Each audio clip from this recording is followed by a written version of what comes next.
Hello, maayong adlaw mga amiga ug mga amigo. So maghimo kita ng halo-halo for today's video. Syempre, ang nagluto sa mga ingredients walay lain kundili si Papa Lo. Homemade halo-halo niya, pero sure ako nga lami ni siya. Syempre, nagsugod na si Papa Lo pagbutang sa mga gulaman. Kay dili lang ang mga bata, pati kami excited man. Tuod, tulo ka color ang gihimo ni Papa Lo nga gulaman, red, green, and yellow. Ug nagluto pud si Papa Lo og sago. Unya, ang nagdala og color and beauty, walay lain kung dili ang obe. Kalami magalo-halo karon tambal sa kainit sa panahon. So maghimo na pud tag crushed ice diring dapita. Pero pasyensya na nawaw malita. Kay kinahanglan pa man day ni siya abrihon pag diretso kuraman dayon.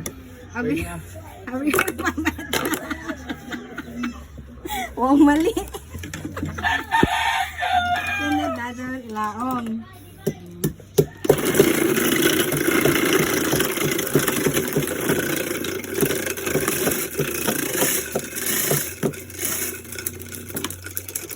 So ingana ra siya kadali. So maghiwa na pud ta dirig mangga. Dili halata pero grabe ning asluma ba. Pero okay lang kay rich in vitamin C man pud ni siya. So diretso na nato nig sulod sa baso kay ang tanan excited na kaayo. Hindi mo kita ng halo-halo. So magbutang na pud tag ice sa tanan mga baso. Mao din kinahanglan ang ice daghan ug puno. Kay kung butangan na og gatas mahunlo ra kuno. Ug tuod para perfect ratong dramahan, kinahanglan mahalo-halo gyud na baso ang atong butangan. Unya i-practice nato ang division of labor maong si Kuya ang nagbutang ng gatas para pampadugang sa flavor.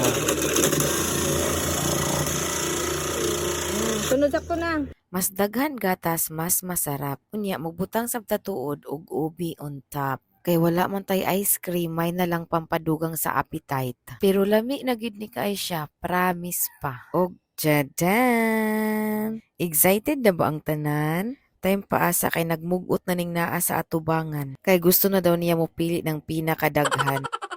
So mauna ni ang ipikto sa social media, kinahanglan nato mo posing og magpa-picture pa. Kay sa una dili naman videohon, diretso naman kaunon. Pero karon dili mahimo kung walay documentation. So mga una ta diring dapita. Tuod tag sa jud mi ani, pero wala na himuan ang wala diri. So mga unsa mi, pasensya na tuod sa naglaway. Pero kung gusto nimo, paghimo ra kanday. So mag-iyahay na mi diri og paharuhay. Kay apod mang gyud mi para walay mahay. Salamat Papalo sa libre na halo-halo para sa iyang mga payangga na mga apo. Unya kay ang atong baby dili pa man pwede mo kaon ani.